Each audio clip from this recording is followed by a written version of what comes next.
Unpopular opinion, but Unpopular opinion.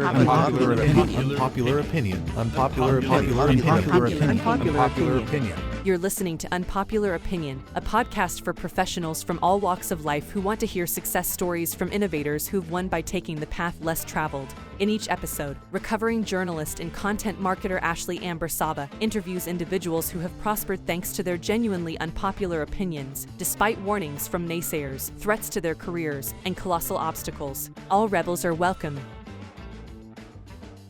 Welcome to Unpopular Opinion. I'm your host, Ashley Amber Saba, and this episode is brought to you by my friends at Audience Ops. Audience Ops is a content marketing agency, and they produce every episode of my show. If you're looking to launch a podcast for your brand or your business, please reach out. Today, I'm joined by my friend, Nick Bennett, evangelist and creator, podcast host, and co-founder of ClubPF. Nick, welcome to the show. Thank you so much for having me. I'm so excited to be here. Yeah, I think we're going to have a good talk today. Love it. I want to talk to everybody about your unpopular opinion today, which is that you think people have the wrong mindset when it comes to go-to-market, and then it's tackled as a company-first approach when it should be a people-first approach. Can you kind of tell everybody about how you came to that conclusion and what they could be doing to kind of move their efforts that way? Yeah, absolutely. I think that so often companies have always put themselves first when it comes to a go-to-market strategy. It's like, it's the company. When you're sending emails out, it's marketing at XYZ company. When you're putting an ebook out, it's the market, or it's not even the marketing name, it's the company name behind that. But what about all the employees that have done the work to move you there? And so I think that we really need to shift to a people first go-to-market, which again is really just empowering the people both internally and externally that work for you and everyone that kind of is on the outside looking in. It just makes it so much easier to work with someone. It's like, think about transparent pricing. Think about how many companies actually put pricing on their website. Not very many, but a people first go to market puts transparent pricing on there. It puts the events that you do front and center to make it the attendee first, which goes back to the people. It's the ebook that you do in maybe it's the product marketers or the content team. I know you're a content person. It's like, why can't your name be on there in your bio because you contributed to that? Why does it have to be the company? And I think it's just the leadership and the executive team at these companies really need to empower their employees to be people first. Do you think that the human first approach of doing things is why we're being guided that way? Is it just that people want to connect with actual people and then all of the motions beneath that kind of fall into that bucket then and kind of change the behaviors that we're doing in marketing? Yeah, I think everything has shifted the last couple of years to become very much like people buy from people. Everyone says human to human. It's absolutely true. Think about how you buy, or think about, even things that you look at. Like you turn to communities, you turn to people on LinkedIn, you turn to all these different places. You're not going to follow a brand on LinkedIn unless it's like, a brand of that you really enjoy, but you're following the people that work for those brands. Now, it's crazy to see how much that can actually move the needle and how much pipeline and revenue close that can come from it. And I've seen it firsthand, but you have to have the backing and the empowerment from the leadership team to actually be able to do this. How do you go about talking in leadership into doing that then?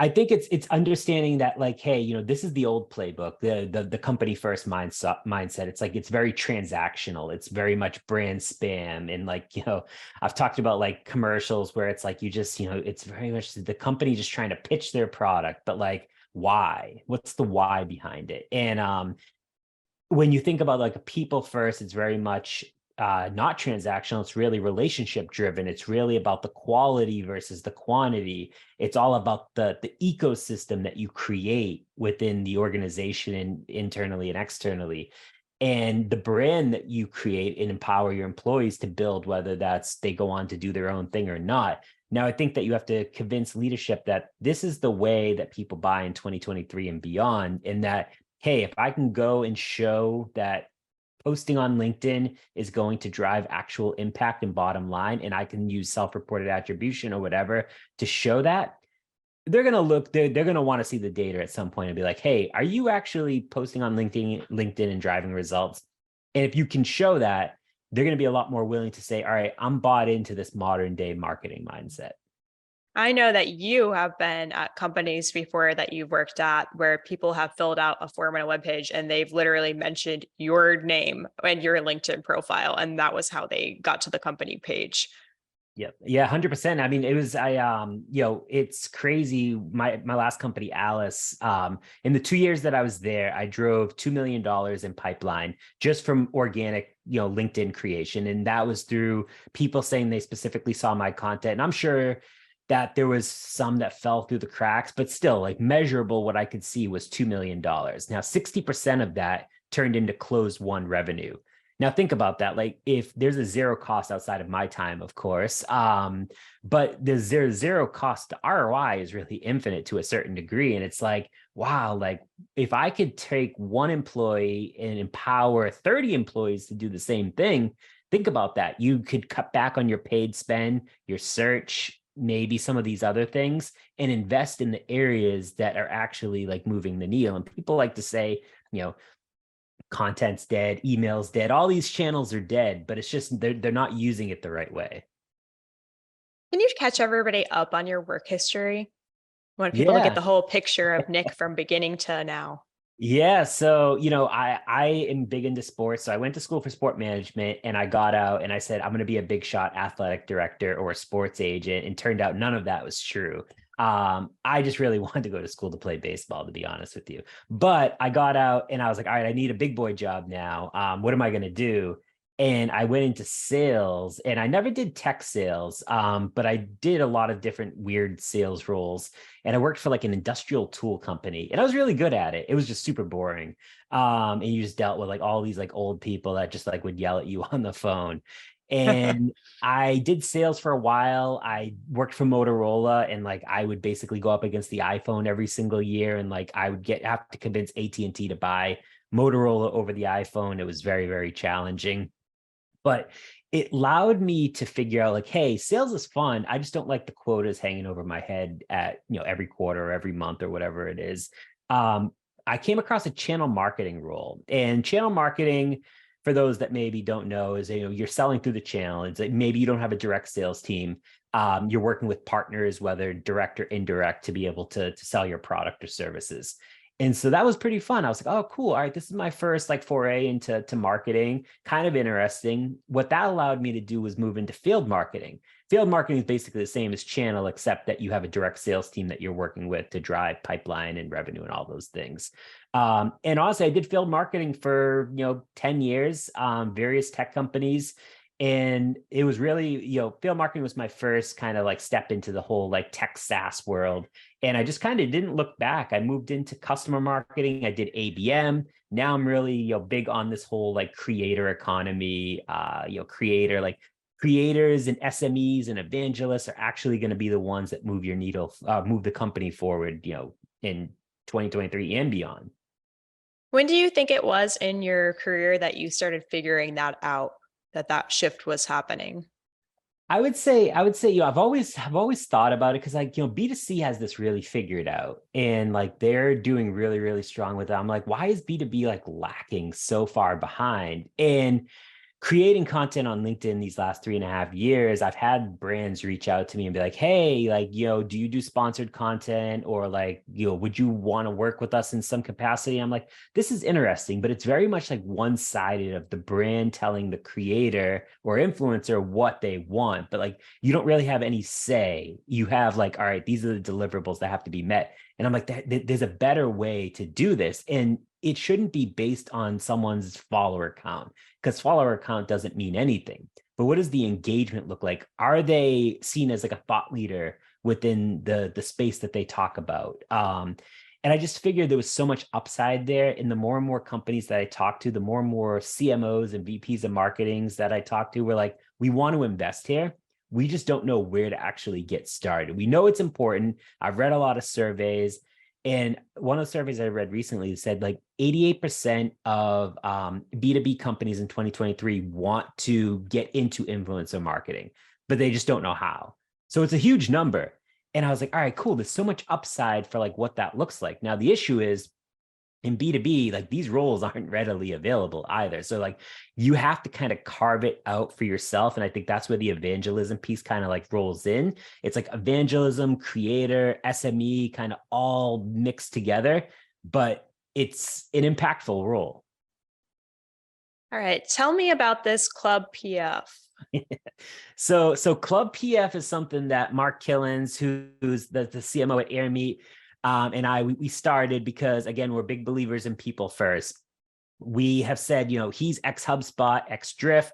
I've worked for a various amount of companies as well. And I said, there's so many frameworks and processes and things that we do that is very much people first. We're a big believer of it. How do we actually put this out there and like get people bought into this vision? And so we've created kind of a bunch of assets around like what people first actually is, how it works. And we didn't want to call it a community. We're trying not to call it a community. We're calling it a club on purpose because community is so overplayed and everyone's doing a community. But a club makes it feel like it's much more inclusive to a certain degree. Like everyone wants to go to the club. Like that's the cool place to hang out. And so we soft launched it about 2 months ago. And we had about 50 members and we went full-time, or I don't want to say full-time with it. Like we're working on it, but we went public with it. And we have about 100 members now. And so this is a paid community. We said, we want people to feel like they want to be there. And Slack communities, all these free communities, people join, but like they don't actually add any value because they're not paying anything to be there. So we said, we're going to charge $15 a month, or we have a VIP tier that gives you direct access to Mark and I. And we wanted to see like what happens. And so many people are engaged. Like the percentage of people that are engaged week over week is like 90% of members that are engaged. Like we put go-to-market tips on a daily basis. We have weekly master classes. Leslie from Sendoso is joining me soon to be able to do one of those. We had Will from Lavender, all these things. And then we host like a bigger monthly event. And we try to focus everything around like a people-first mindset. But what falls under that is like community-led growth, customer-led growth, PLG, all these different things play up into people first. It's just like a mentality of how you look at it. Do you think it's tough to get people to shift into that from other mindsets? Like, what's the biggest objection or just complaint or misunderstanding that you're hearing for people in being able to overcome it?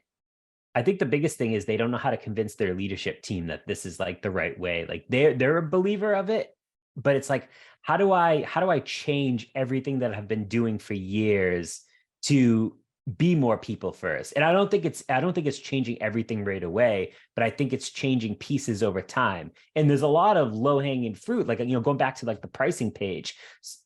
Why don't companies put pricing on their website? It's so bizarre to me. It's like, you're going to give me the pricing at some point anyways. In what I do now, when I look for tech, like when I was buying tech, like if they didn't have pricing on the website, I didn't even bother like reaching out to them because I was like, listen, I'm going to have to sit through like 5 meetings before I actually see pricing. And there's little things like that you can do that becomes a lot more transparent. It shows that you actually care about the people that are landing on your website.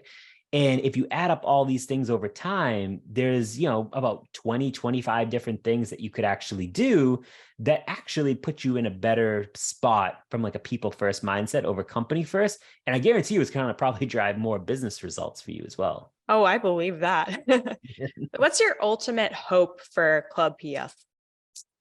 Oh, that's a good question. I was talking to Mark about this in the last couple of weeks as well. And I think, we want to make it where it's a space where people feel like it's a safe space where they can learn both personally and professionally. And there's so much content and tactical content that they could actually go and implement themselves. I think content-led growth is another thing. Like we talk about how does content and events go together? But it's showcasing all of these people, going back to like that people first. Mark and I don't know everything, but people like you, people like Karina, people like all these others, they know stuff. And so being able to share that with the members is a huge thing. And like, again, the master classes people love those. And like, if we can just continue to do those on a weekly basis and continue to grow the member audience, ultimately we want to have, thousands of people in this. Now that's going to take a long time, but it's also going to be one piece of like the entire like mindset going forward. Like there's a media component, there's other service components that kind of fall under this, but this is like the first kind of piece of everything coming together.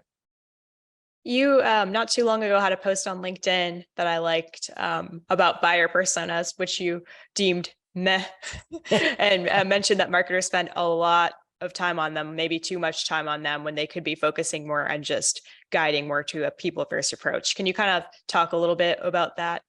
Yeah, I see the value in buyer personas, but I think it's understanding who your ICP is. And for me, like I've always mostly worked in MarTech.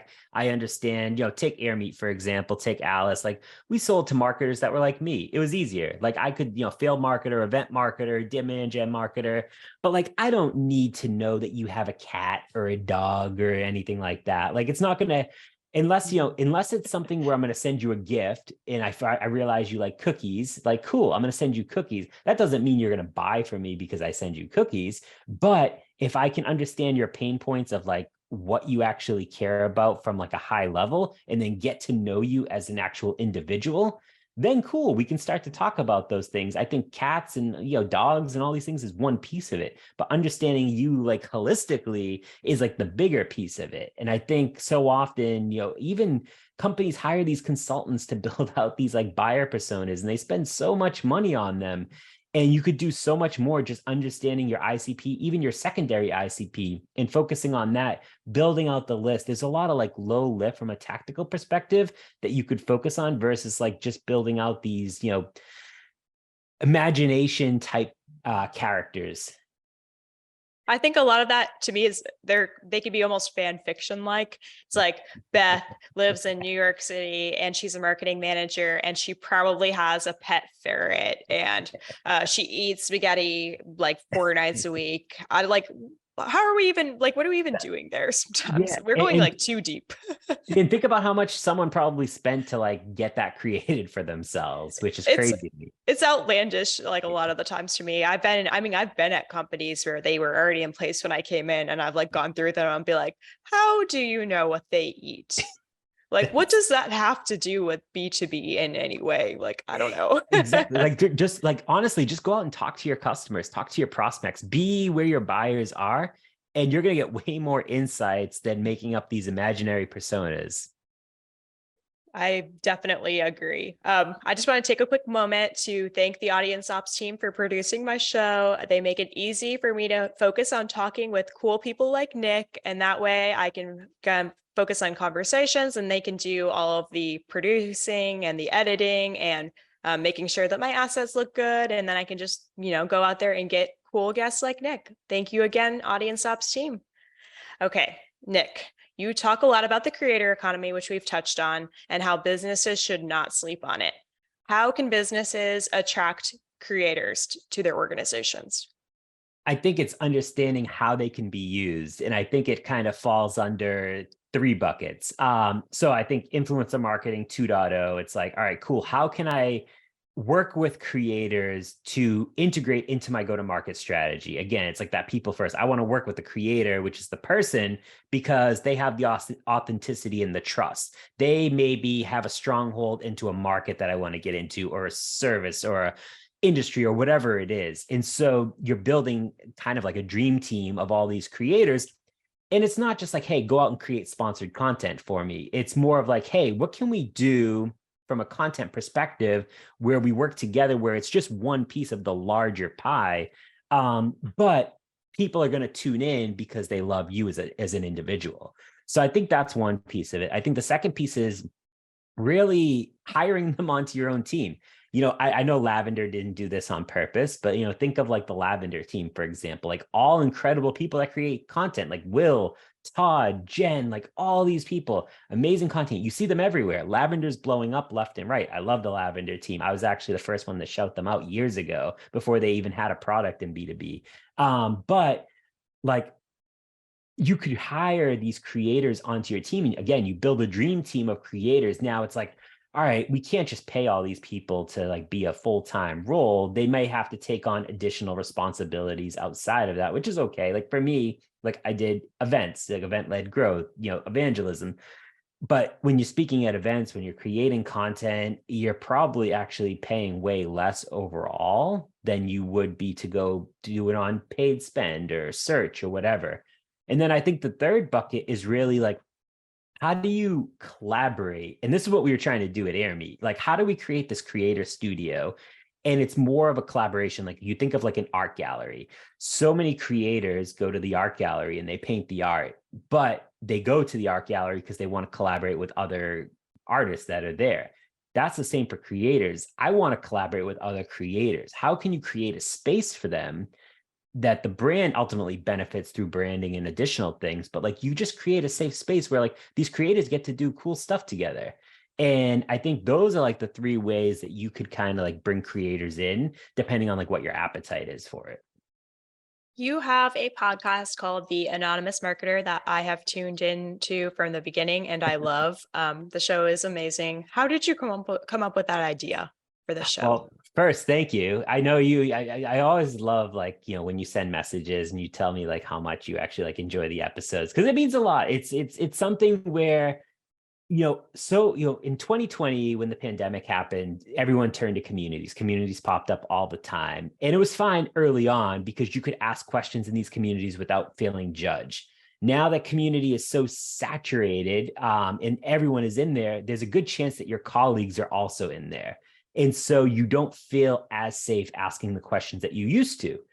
Where do you turn to? It's like the one place that you had you no longer have. So I was like, this could be really interesting to just have people anonymously ask questions because they don't want to be judged, but they do want the answers to it. And it's not about the right or the wrong answer. It's about really starting a discussion for the community. And I've done things around, layoffs, again, very important around here. It's not just about marketing specific, but it's really about like, sometimes we get tactical, sometimes we get high level, but it's really about just like, hey, what does that conversation look like?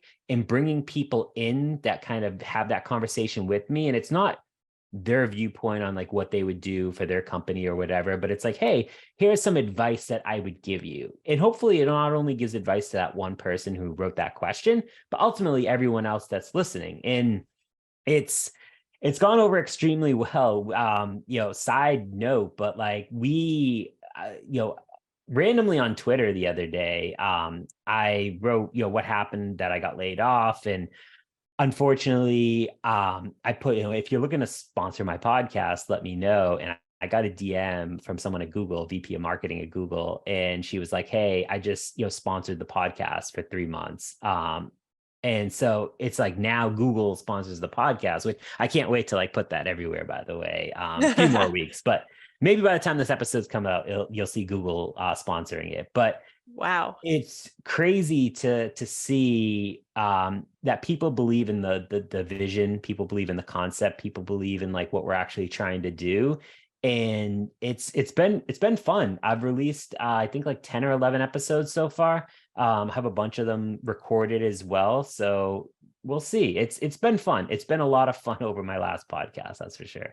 the thing that I like about how you're doing it is you're taking somebody on to help you each week. How are you picking out the people that can answer the question with you? I love that you're doing that, by the way. Yeah, I was gonna do some of the episodes solo.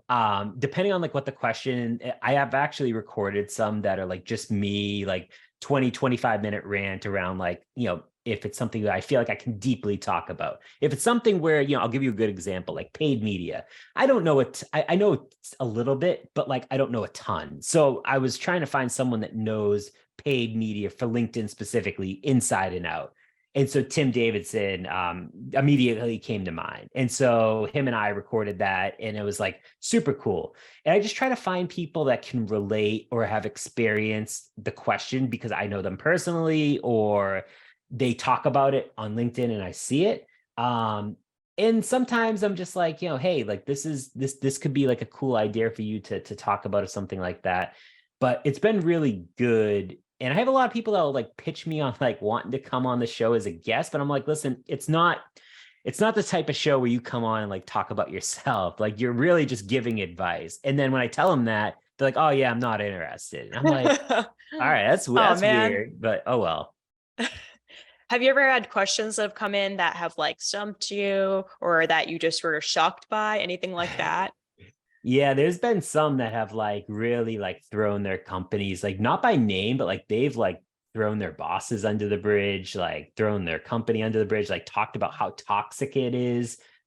We've gotten about like 70 questions, and I actually need to do another push of it probably soon, but like nothing's off limits. Like people ask very tactical questions. How do I go from like basically like not focusing on pipeline to actually focusing on pipeline? Like what does like Amanda and Tividad, like how do I actually create a content strategy at an early stage startup, which I'm like, I know you could relate to that as well.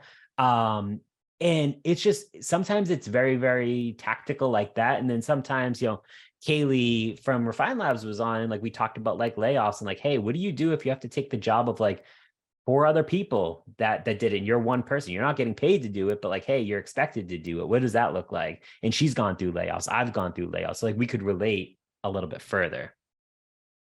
Where can people go if they want to submit a question?